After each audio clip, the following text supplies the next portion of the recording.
All right, guys, welcome back. This episode is something special. I have finally figured out how I would like to present this, how I've crafted this video about my Sunday prep.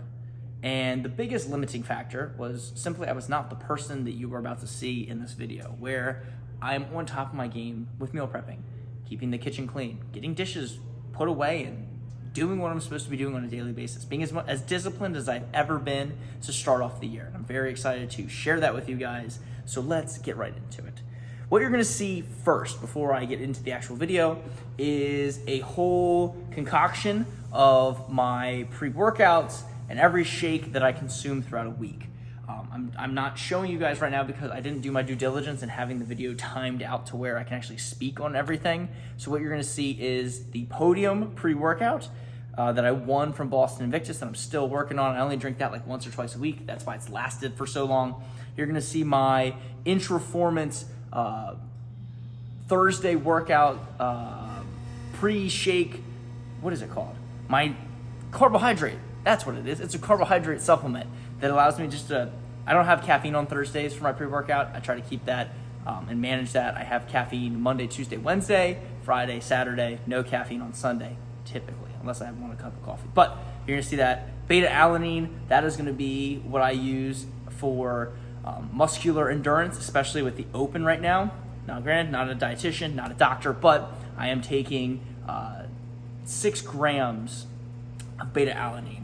You're really trying to saturate the muscles to give them that ability, that capacity to move through the open like I should. So in the past week, I've been super saturating. Typically, I only do 3.25 or 3.5 grams, but I've been doing 6 full grams of beta-alanine in my shakes. I also add 5 grams of creatine. The creatine that I use is the micronized creatine. And yes, I do eat red meat, so I do get it in that form and fashion, but I just needed that extra bit. I found that it helps with energy production, muscle growth, in a very like 1% value. But again, that's what I'm looking for in a performance standpoint. And then finally, you're gonna see the Megawatt pre-workout, which is 150 milligrams caffeine per scoop. It has some good salts, good electrolytes, gives me a great pump, great feel, good energy. So that will be some type of mixture of the pink lemonade and the yellow lemonade, as you will see. So getting into the video, you will see exactly what I'm talking about here with my multiple supplements. Again, Monday is the Podium pre-workout. Tuesday and Wednesday is the Megawatt from First Form. Thursdays is that purple Intraformance, and then you will see the Podium again on Saturday, and then the Megawatt on Friday in some form or fashion. And again, everything has the beta-alanine, the creatine, all the shaker cups that have been dried and cleaned. I typically do label them Monday through Saturday, just so I know what is actually in the cups themselves, and there's no discrepancy, there's no missing of a certain formula. They're stored in the counter with all the other wonderful supplements. You'll see the hydration sticks to the right, the creatine, everything's stored there, and then the protein and the fuel for fires are up top. Next, we have getting out the laundry. This is some stuff that was already pre-folded from last week that I'm just laying out. There's more laundry to be done, as you can see here. This is the mountain that I'm still trying to conquer and finding time to fold these clothes. And it was folded eventually, but it was at the Super Bowl party. We did not have time, we had to go. So everything else that you see in this video was done prior, like the rice. We did 6 cups of white jasmine rice with just water. Don't forget to wash your rice. This is a game changer. Getting out that outer shell and using some lukewarm water to do so. Takes about 10-15 minutes to cook. I would stir it about every 5 minutes just to make sure the rice is good. Now, while that is happening, we are doing other laundry, filling, 1 or 2 loads of laundry, depending on the week, depending if I did a load of laundry in the middle of the week. But that's something we're doing in between. While the rice is cooking, I'm also pulling out the other meats like the beef and the chicken. I believe at this point the chicken was in the crock pot. I didn't actually record that because I totally forgot. We just started it. My wife was getting ahead of the game, and I was like, cool, that's fine. Don't worry about it. I'll record it later. So there we have the dishes that are also getting done as the rice is cooking. The meat is setting out, coming down in temperature so it cooks a little bit better. Flipping the laundry, moving it from the washer to the dryer to the couch to join the other clothes that are also not folded, and just looking at flipping everything here. So using that towel to kind of cup and grab everything as I don't have multiple laundry baskets.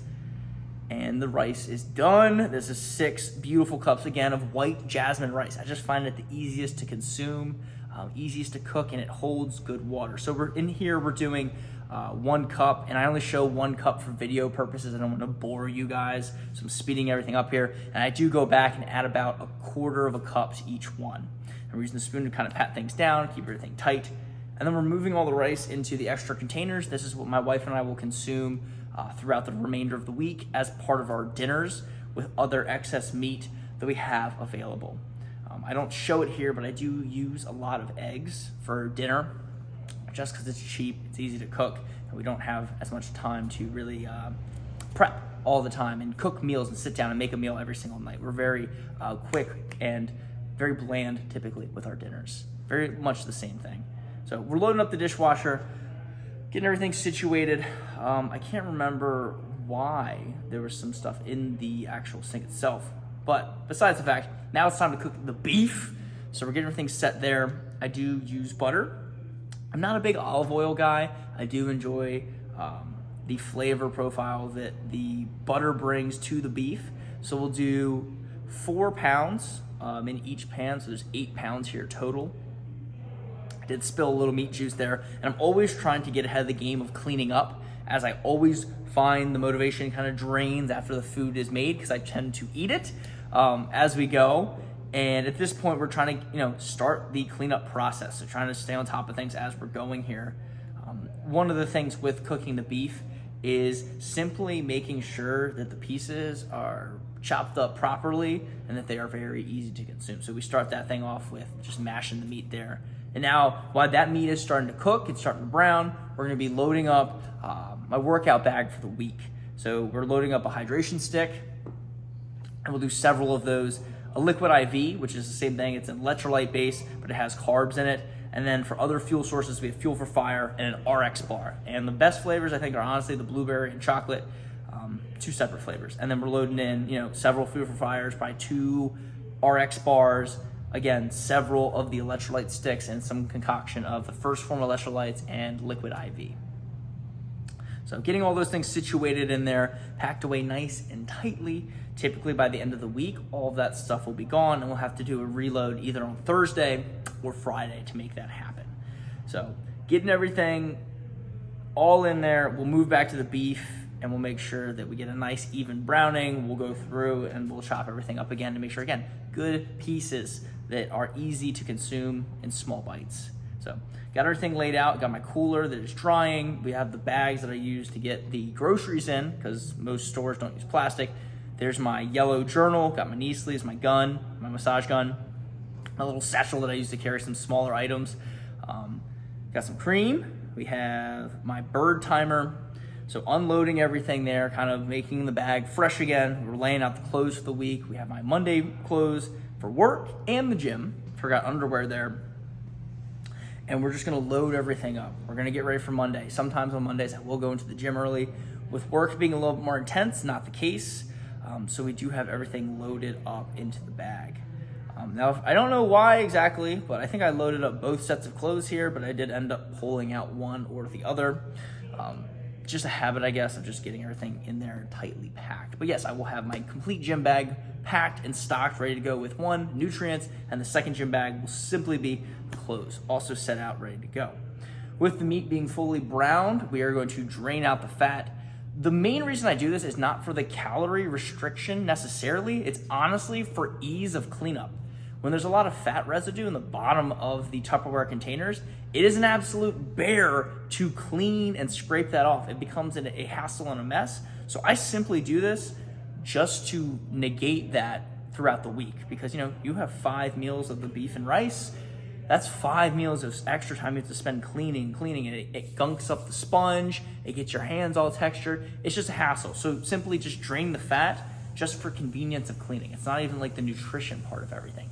I would love to have the fat in there, but the problem is, again, it becomes 10 times harder to clean the Tupperware and get things going into the dishwasher because then again, the fat's just moving everywhere and it's kind of gunking up everything.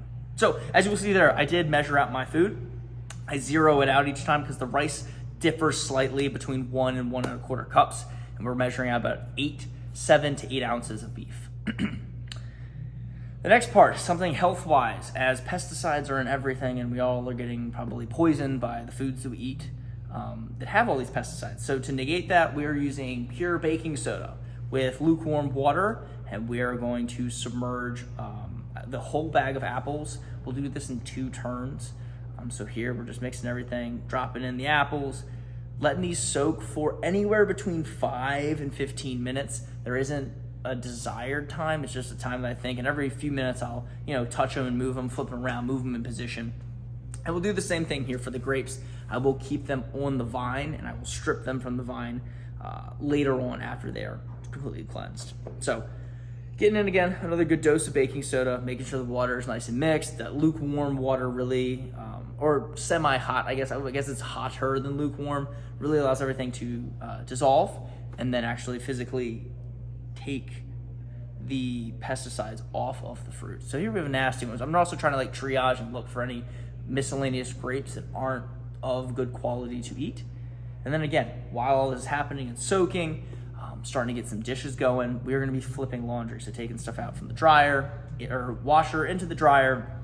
Items that I do not dry necessarily are my workout shorts and my workout compression shorts and some t-shirts. And that's simply to keep and hold the integrity of the items and just let them air dry. So that's why you see me here separating things out, getting the washer started for another load, and getting the dryer going. So again, this is about a 5-10 minute soak maybe. The apples are gonna get a nice clean, nice hot water rinse, and then the towel you will see kind of dangling at the top is on my shoulder, and I'll use that to dry off each individual apple. Just again, to make sure that baking soda and any residue that may be stuck to the apple comes off cleanly. So, and then I set the apples off to the side, and they're easily accessible throughout the week. But, we go through a whole bag between my wife and I of red delicious apples from BJ's. And then the baking soda too, we just buy in bulk because we can use that on other items add it to a little bit of toothpaste or for anything that you need to clean. It's a great solution in that sense. So again, starting the cleaning process as much as possible, getting these grapes going, start picking them off the vine here. Again, triaging and looking for nasty green grapes that we don't want. So, and now we're going to dry them because again, with that moisture, you tend to get very moldy, gross grapes out of them. So we try to dry them to the best of our ability. Also too, getting off any residue that we don't want.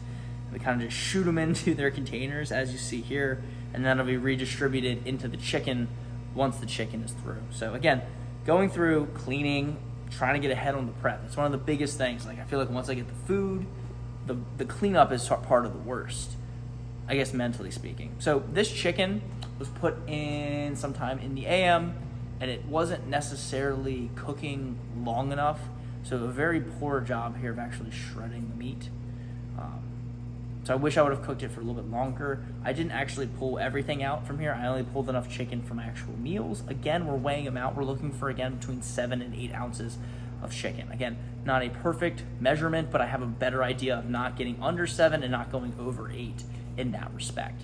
So that's why we're using a scale, again, making sure I'm getting enough here. So once we got out my 5 meals, I did put the chicken back on the crock pot, let that cook a little bit longer, and it was much easier to shred later in the evening when we got back from the Super Bowl party. So very nice there. As you can see, the pieces of the chicken are pretty big, and it was a little bit drier as I forgot to pour the juice back onto the chicken. But we're using the grapes here. It fills up 4 containers. The 5th container is okay to leave empty because we have bagels that we get on Thursdays at work. So that was my carbohydrate for that day. As you will see, we are loading up the Tupperware. As you saw previously too, we have the shelf for the taller shaker cups that we will use at the top. It's right above the microwave. It's just like a big farm of shaker cups. So all my meals are laid out 1 through 5, Monday through Friday, ready to go, 2 meals each day. I start laying out my Monday shaker cup, just pick the random tall one, get my bowl ready. Apples and banana are good for my fruits and my carbs that I will fuel up with throughout the day as I feel hungry for a snack or pre-workout necessarily nutrition. Again, staying on top of cleaning up the dishes and then wiping down surfaces, getting off any, meat juices or the baking soda spilled. There's just miscellaneous water or liquids that are elsewhere on the counter, and we just try to do a really good job of keeping a very clean surface. So that is the focus moving into this later stage as we are, again, finishing up. Again, trying to keep everything tidy. I'm in a little bit of a rush as we try to get ready for the Super Bowl. You can see my little podcast that's going in the backside. which is, I think I listened to a Jordan Peterson podcast, a Theo Vaughn podcast, and possibly an Andy Frisella. So everything is laid out as beautifully as it can be. The kitchen is clean. The surfaces are wiped down. I got my reading material, my journal. Clothes are still drying, and now we have this mountain of clothes that you will see here that I need to take care of. And I did fold at my friend's Super Bowl party. It took about 15 minutes, but you got to be committed to your goals and what you want set on the week. So as you see, there's the meat that I cooked at the Super Bowl from Sprouts, and then everything else is laid out as beautifully as it can be. So that was a lot. That was a mouthful. I hope you guys enjoyed watching the process of how I get prepped for my Sundays. It is a lot. It takes about 4 to 5 hours in total, but it is completely worth it and allows me to be as efficient as possible throughout the week. And without it, everything that I do Monday through Saturday would not be possible. But if you are committed, if you are serious about the stuff that you want to do, and in my respect with CrossFit and competing in athletics, it is necessary. So as an athlete, you must eat to perform. You must have your materials, your equipment, and everything to be as successful as possible at all times. So that's what I've committed to. I'm very proud to show this, that this is the person that I've become, and I will continue to be this person throughout 2023. And I think it will pay dividends. So as always, thank you guys for watching this episode. Hope you guys enjoyed it. Hope you guys took something away from it. And as always, peace.